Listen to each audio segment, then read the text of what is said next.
तिरंगे का जो सबसे बड़ा ऑर्डर दिया गया है वो एक बंगाल की कंपनी है जिसका मालिक है सलाउद्दीन नाम का एक मुसलमान। हिंदुओं के दलाल जो बात करते हैं वो मुसलमानों के आर्थिक बहिष्कार की बात करते हैं, और जब इनकी सरकार बन जाती है तो सरकारी ठेके भी मुसलमानों को देते हैं। नमस्कार, मैं दीपक सिंह सोरोची। जहरीले बयान देने का फैशन अभी ताजा शुरू नहीं हुआ है।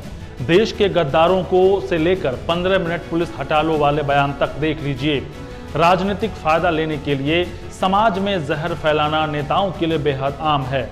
पिछले कुछ दिनों में इसका विभत्स रूप देखने को मिला। अगर सरकार के अंतर्गत काम करने वाला कोई केंद्रीय मंत्री अपनी पहचान बनाने के लिए अनाप शनाप बयानबाजी करने वाले नवसिखुआ नेताओं की तरफ बोलने लगे तो उसे विभत्स या भयानक ही कहा जा सकता है। देश के गद्दारों को, देश के गद्दारों को। वैसे गलत तो वो राम भक्त गोपाल भी था जिसने दिल्ली के शाहीन बाग में संशोधित नागरिकता कानून के खिलाफ चल रहे धरना प्रदर्शन के दौरान फायरिंग कर दी थी, और वो शाहरुख पठान भी जिसने CAA NRC के खिलाफ साल 2020 में दिल्ली में सांप्रदायिक दंगे के दौरान भीड़ पर फायरिंग की थी और पुलिस पर बंदूक तान दिया था। याद नहीं आ रहा तो यह वीडियो देख लीजिए। कौन है? क्या नाम है? सर पिस्टल लिया, पिस्टल लिया, पिस्टल। हालांकि सवाल यह है कि क्या गोपाल और शाहरुख की तुलना अनुराग ठाकुर या AIMIM चीफ असदुद्दीन ओवैसी के भाई अकबरुद्दीन ओवैसी से की जा सकती है, जो कहता है कि तुम 100 करोड़ फिर भी 15 मिनट के लिए पुलिस हटाकर देख लो। 100 करोड़ है ना, 15 मिनट के लिए पुलिस को हटा लो, बता देंगे किसमें हिम्मत है, कौन ताकत है।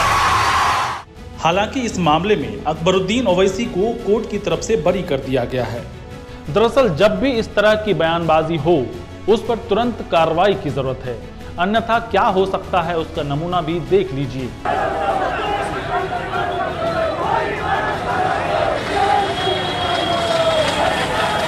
कहा जा सकता है कि नरसिंहानंद सरस्वती के यह जहरीले बोल उसी कड़ी का अगला हिस्सा है जिसे हमने सालों से पाल रखा है, पोस रखा है। हिमाकत इतनी बढ़ चुकी है कि अब हमला सीधे सरकार पर कर दिया।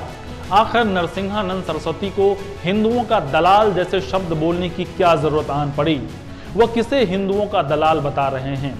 एक बार आप खुद ही यह पूरा बयान सुन लीजिए।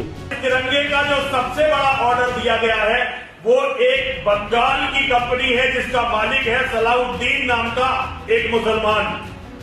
हिंदुओं के दलाल जो बात करते हैं वो मुसलमानों के आर्थिक बहिष्कार की बात करते हैं, और जब इनकी सरकार बन जाती है तो सरकारी ठेके भी मुसलमानों को देते हैं। कभी समझ रहे हो ना कितना बड़ा षड्यंत्र है हिंदुओं के खिलाफ। हिंदुओं बहिष्कार करो इस अभियान का। अगर जिंदा रहना है तो मुसलमान को पैसे देने वाले इस तिरंगा अभियान का बहिष्कार करो। नरसिंहानंद सरस्वती जिस सलाउद्दीन की बात कर रहे हैं, अब जरा उसके बारे में भी जान लेते हैं।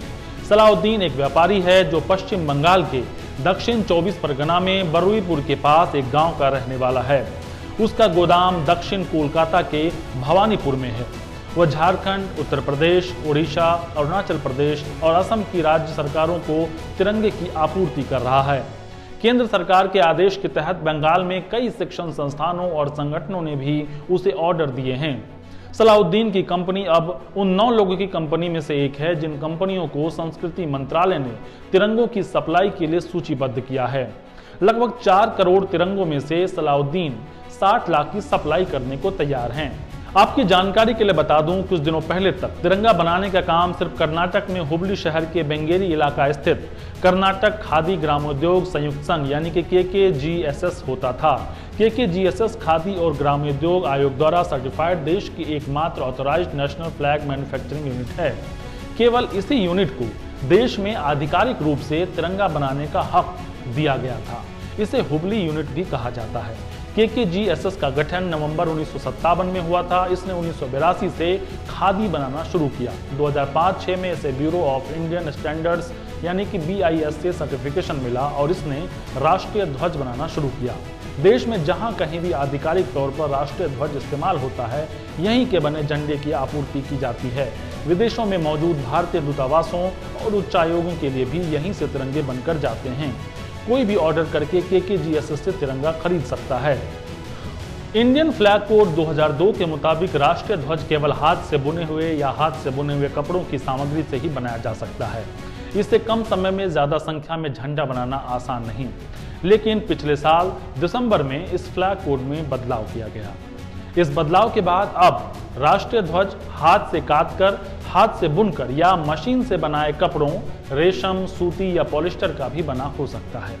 इस बार भारत के अलग अलग हिस्सों में अलग अलग कपड़ा मिल मालिकों को झंडे बनाने का काम सौंपा गया है।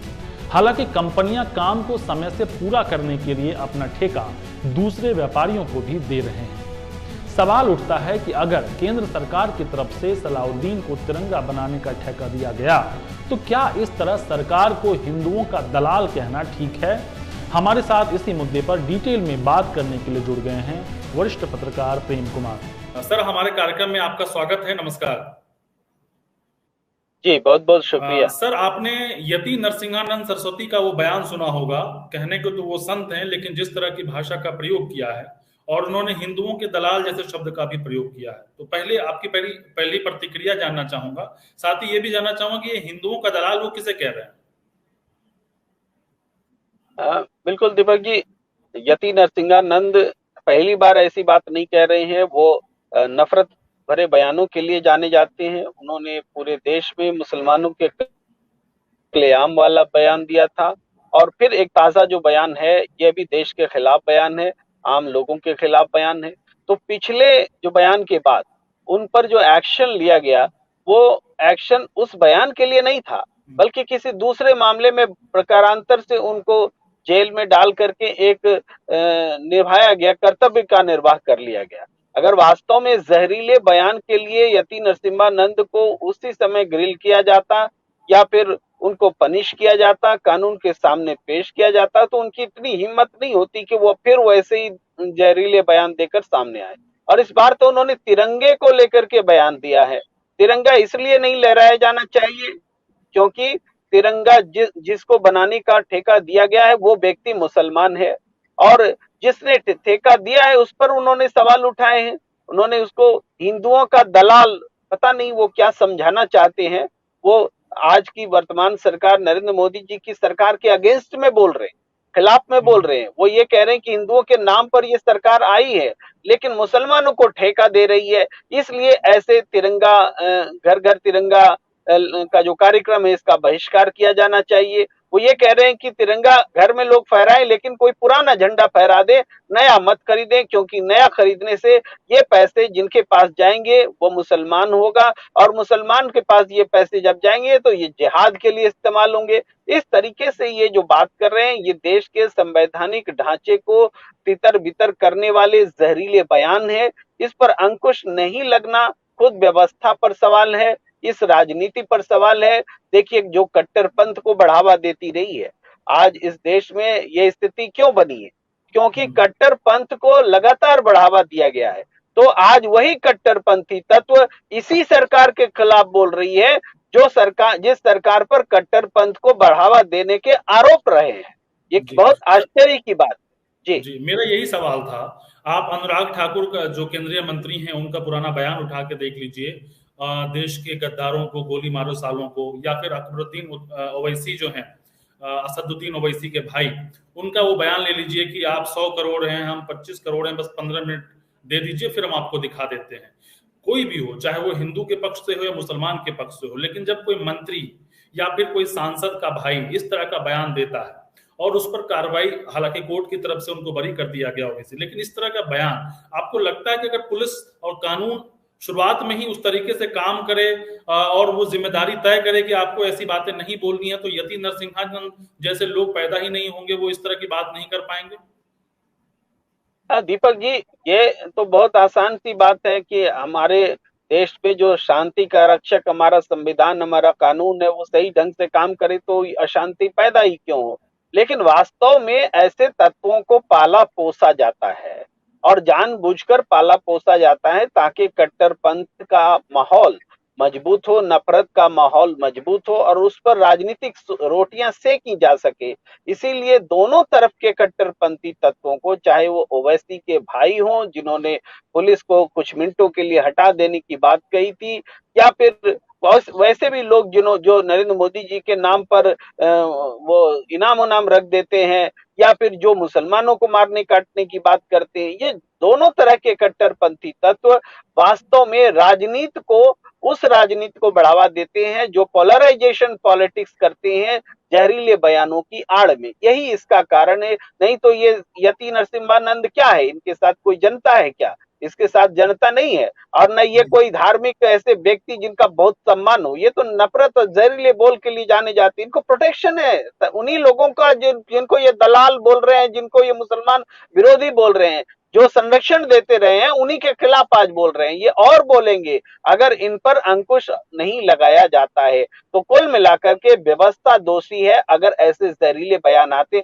आप बताइए ना, देश के गृह मंत्री अमित शाह जी का बयान याद होगा, जो दिल्ली के विधानसभा चुनाव के दौरान उन्होंने कहा था कि अगर वोट डालोगे कांग्रेस को या आम आदमी पार्टी को, तो ये जो करंट लगेगा शाहीन बाग में जाकर के लगेगा, पाकिस्तान में जाकर लगेगा। ये क्या था?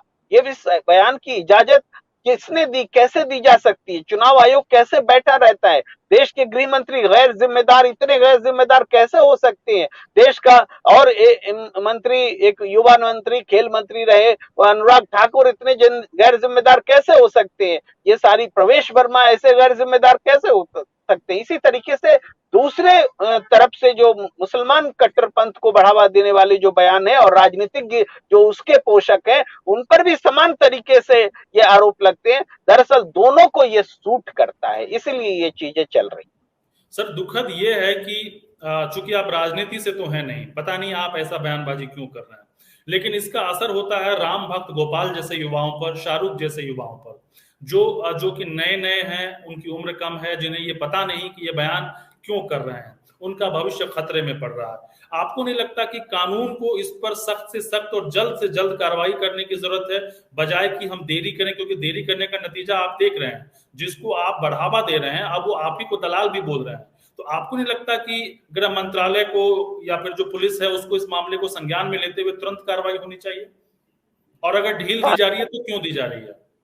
कानून को अपना काम करने दिया जाएगा तो निश्चित रूप से चीजें सुधरेंगी, लेकिन कानून को अपना काम करने दिया नहीं जाता है।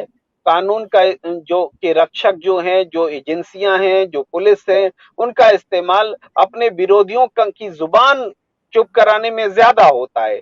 यही कारण है कि ऐसे तत्वों का मनोबल बढ़ रहा है। आप सही कह रहे हैं, कानून को काम करने दिया जाए तो ऐसे तत्वों की हिम्मत नहीं पड़ेगी कि वो ऐसी बातें कर सके। यति नरसिम्हानंद से समाज में या सरकार में किसको फायदा पहुंच रहा है और क्या फायदा पहुंच रहा है कि उसे बचाने की कोशिश होती है बार बार? देखिए, यति नरसिम्हानंद ने जब एक हेट स्पीच दी थी कि मुसलमानों का कत्लेआम होना चाहिए, तो उसके बाद ऐसे स्पीच की झड़ी लग गई। आप देखिए, सोशल मीडिया में एक कैंपेन हो गया था और ऐसा कहा जाए, बहस छिड़ गई थी कौन कितना वफादार है। सवाल यह है कि हम अपने ही देश के नागरिकों की वफादारी का टेस्ट लेते रहेंगे क्या? ये कौन लोग हैं जो वफादारी का टेस्ट लेना चाहते हैं? कभी हिंदू मुसलमान का टेस्ट लेगा, कभी मुसलमान हिंदू का टेस्ट लेगा। ये लोग, उन लोगों को इजाजत कैसे मिलेगी? इसलिए ये जो बयान जब शुरू की जाती है, उसके आसपास देखिए माहौल होता है, कहीं न कहीं चुनाव हो रहा होता है और उसके बहाने एक फिजा बनाई जाती है, चुनावी फायदा उठाया जाता है। इसलिए ऐसे तत्वों का इस्तेमाल होता है। तब वो उत्तर प्रदेश का चुनाव था जब यति नरसिम्हानंद ने वो बयान दिया था। कोई ना कोई चुनाव जरूर होता है जब इस तरह की बातें होती। जी जी। कुल मिला के आपका जो कहना है कि सरकार जो इसको पाल रही है, पोस रही है, और अब वो सरकार के साथ ही हिंदुओं के दलाल जैसे शब्द का प्रयोग कर रहे हैं, जो कि बेहद ही खराब है, क्योंकि आप सरकार पे सवाल कर रहे हैं और उनके लिए गाली जैसे शब्दों का प्रयोग कर रहे हैं।